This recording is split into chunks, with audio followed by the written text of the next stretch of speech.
Hello, everybody. Extension season's over. Thank goodness. We got all the 1040s filed, and I'm pretty happy about that. So today I wanted to talk a little bit about tax planning.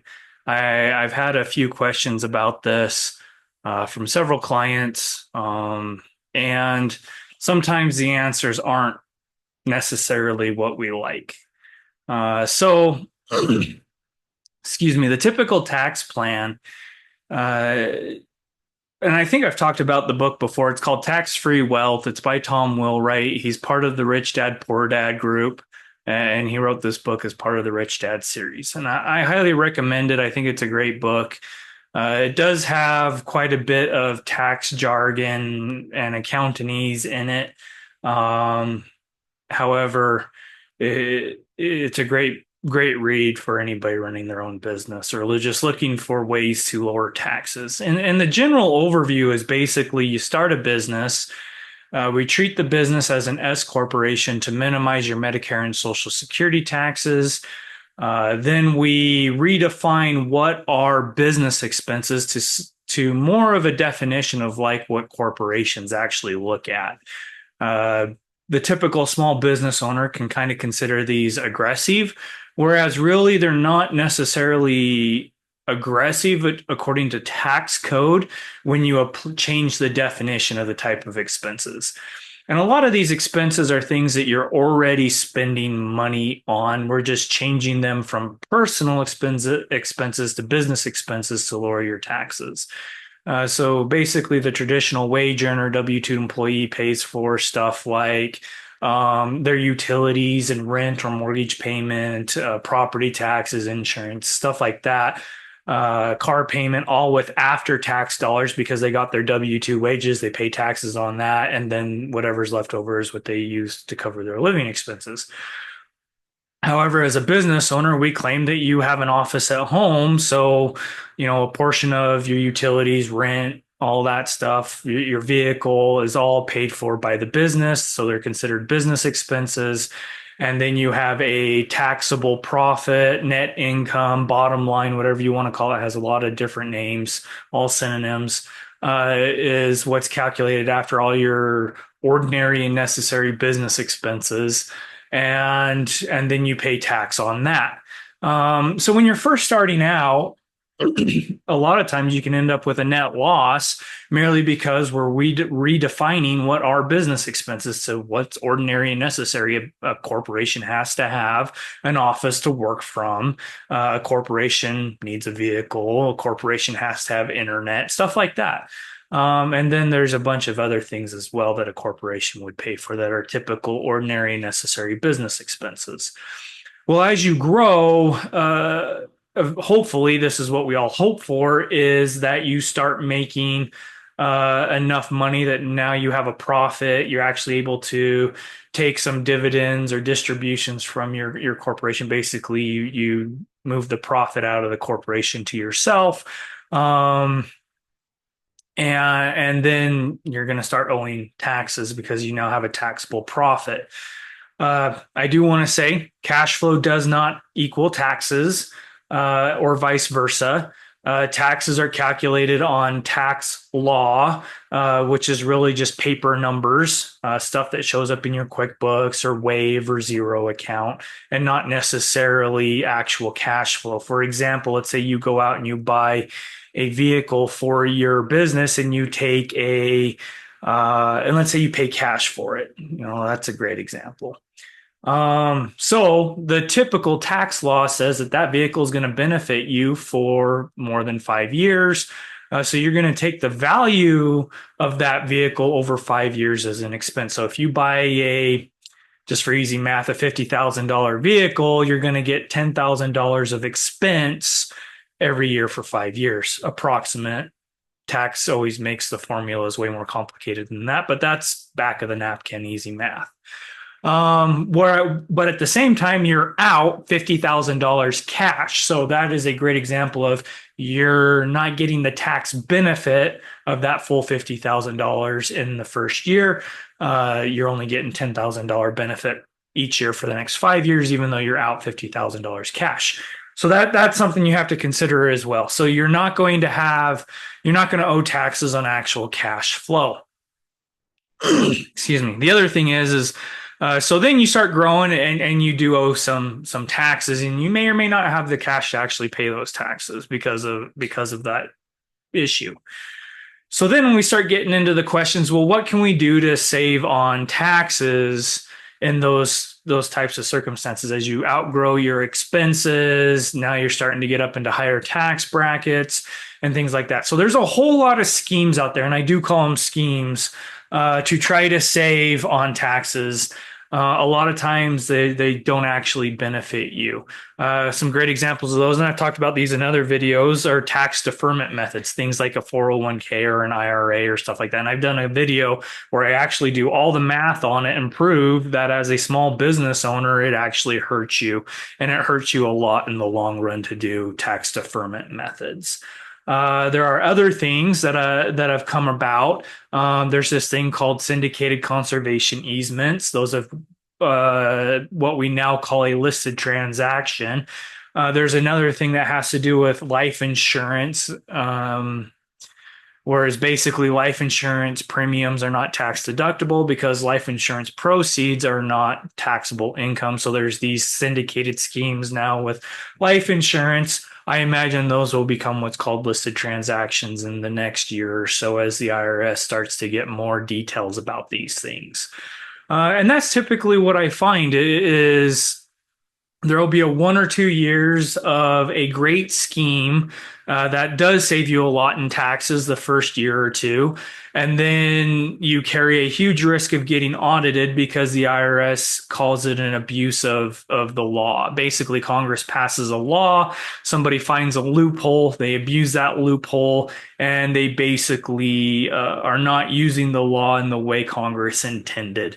And of course, it's up to the IRS to define how Congress intended the law. And so, like I use the example of conservation easement. So basically, the idea there is, and this was really a law passed for like farmers, basically. Somebody that owns a lot of land,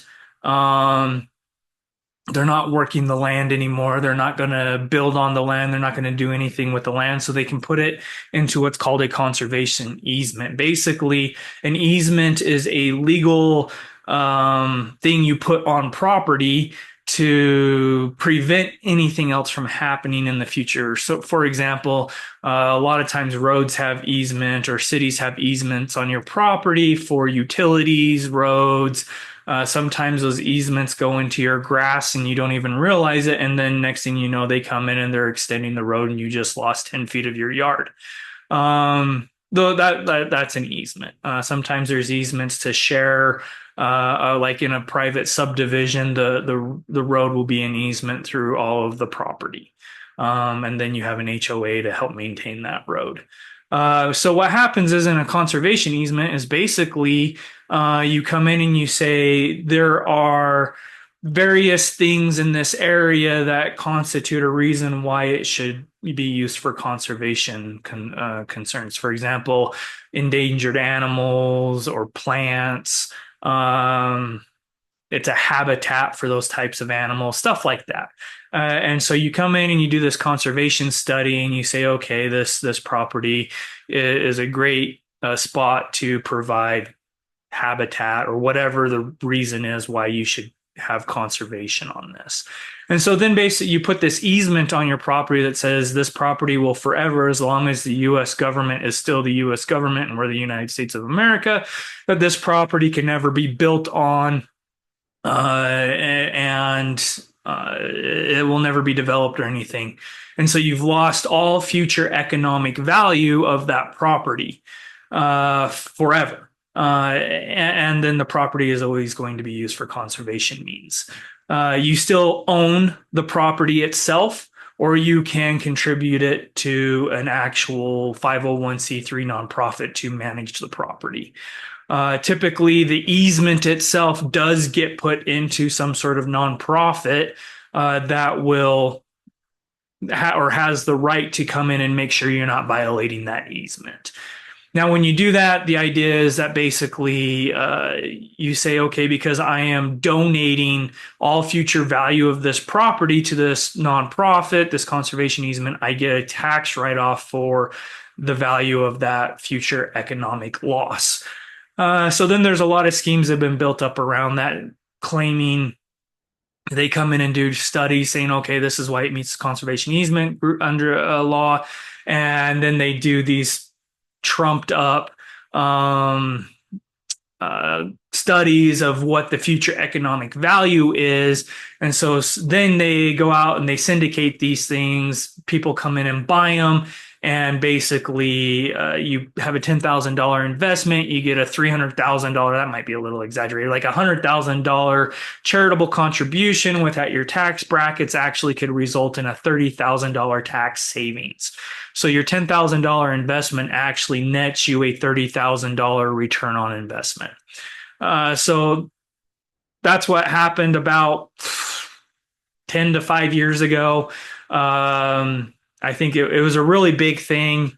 I guess it would have been about 2015. I started hearing about these things 2015, 2016. So yeah, it's been about 10 years now. I think before 2020, they actually made them a listed transaction. And in a listed transaction, basically what happens is as part of the tax filing, you basically give the IRS everything they possibly need to audit you from Washington, D.C., or wherever the auditor is sitting, Ogden or Cincinnati or wherever their office is. And so they basically can open up your tax return, go through everything, and then say, nope, we disagree with this, and basically change your taxes, and now you owe a lot of money. I've had to file, I worked for another accounting firm. I was cutting my teeth as a second year when I was dealing with these.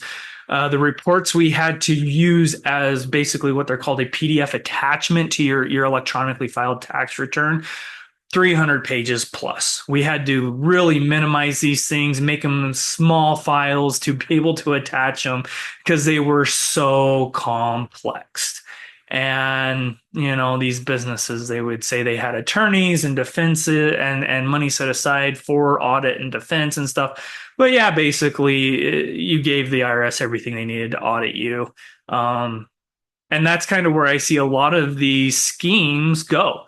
So there's a few things that are actually built into the tax code to help you save on money. A lot of them are tax deferment methods. And so, no, we don't like those because they do hurt you in the long run, as I've talked about. And then all these other things, they tend to be syndicated schemes that result in pain down the road as well.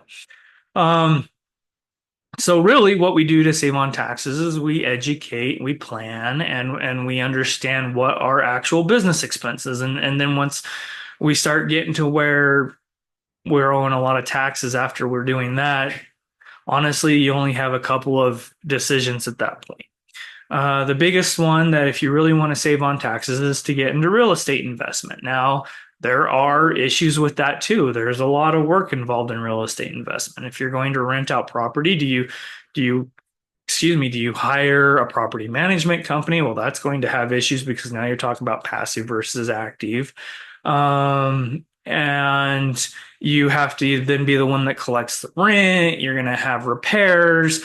You're probably constantly buying and selling homes. So there is a downside to doing it. But, I have clients that are seeing up to 80% return on investment on real estate investments because we do things like a cost segregation. They're cash flow positive because they're getting enough rent, but on the tax side, they're actually showing major tax losses through cost segregations and other depreciation mechanisms in place. That is built into the tax code to actually create losses on rental properties. That is expected by the IRS because this country needs landlords in order to operate. Somebody has to own the apartment complex. Somebody has to own the commercial space. Somebody has to own that stuff. And a lot of times businesses and individuals can't, for whatever reason, get approved for the loan to buy those things. So the government has built into the tax code incentives for people to be landlords, because if you didn't get tax incentives, most people wouldn't do it. It's a lot of work to collect rent. It's a lot of work to have to do repairs and manage contractors. And it's a lot of work to have to constantly buy and sell property.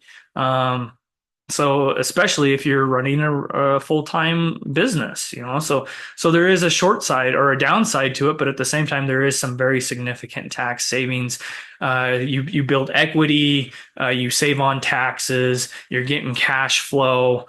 So there are some good incentives, but at the same time, there's problems. And so a lot of people shy away from real estate investing for that reason. And that's understandable, but that is probably the number one best way to save taxes as you grow. Year over year, it doesn't get challenged. It's understood. It's written into the tax code for that reason.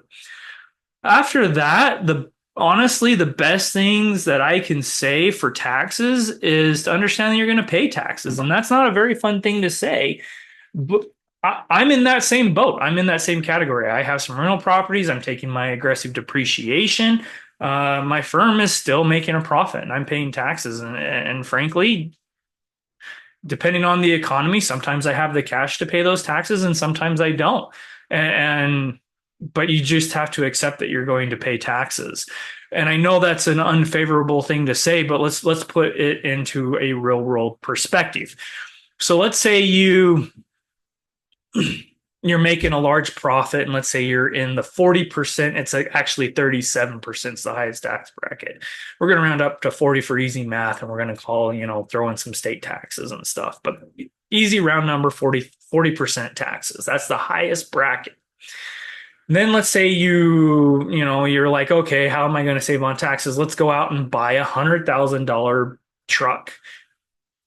Whatever, there's a whole bunch of different rules around vehicles. So just to appease the crowds, let's say it's over 6,000 pounds. So I'm buying like an F350 or a Chevy 3500 or something, diesel truck that's $100,000. And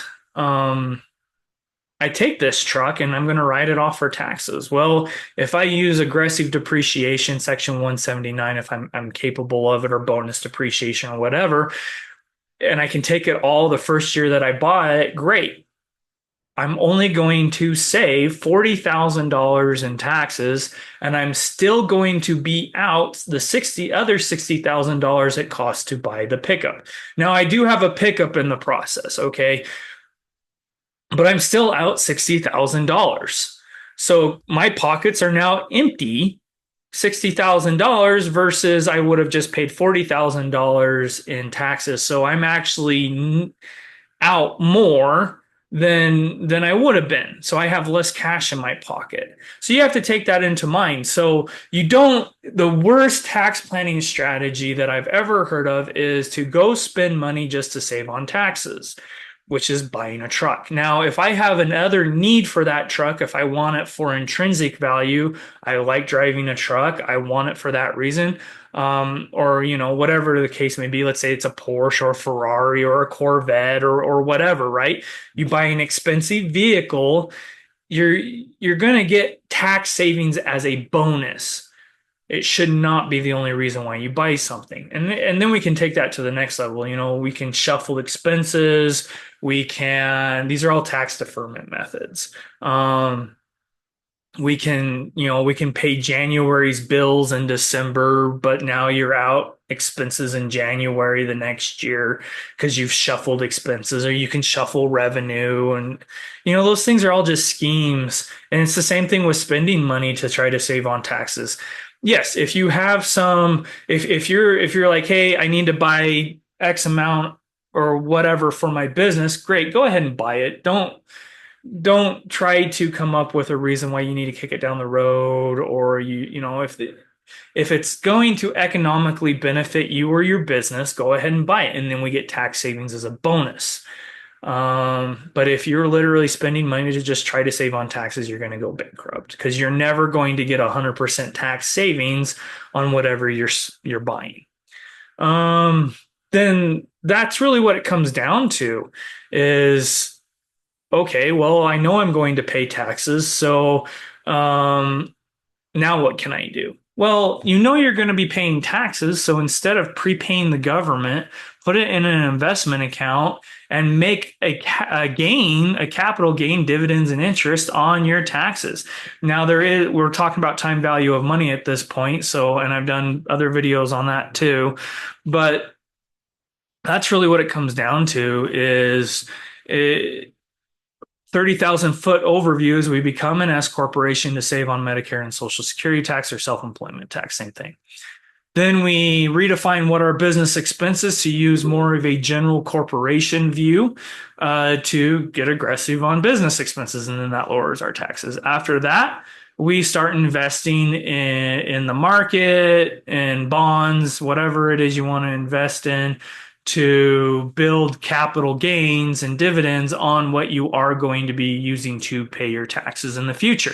So now your tax money is actually making you a profit instead of giving it early to the government.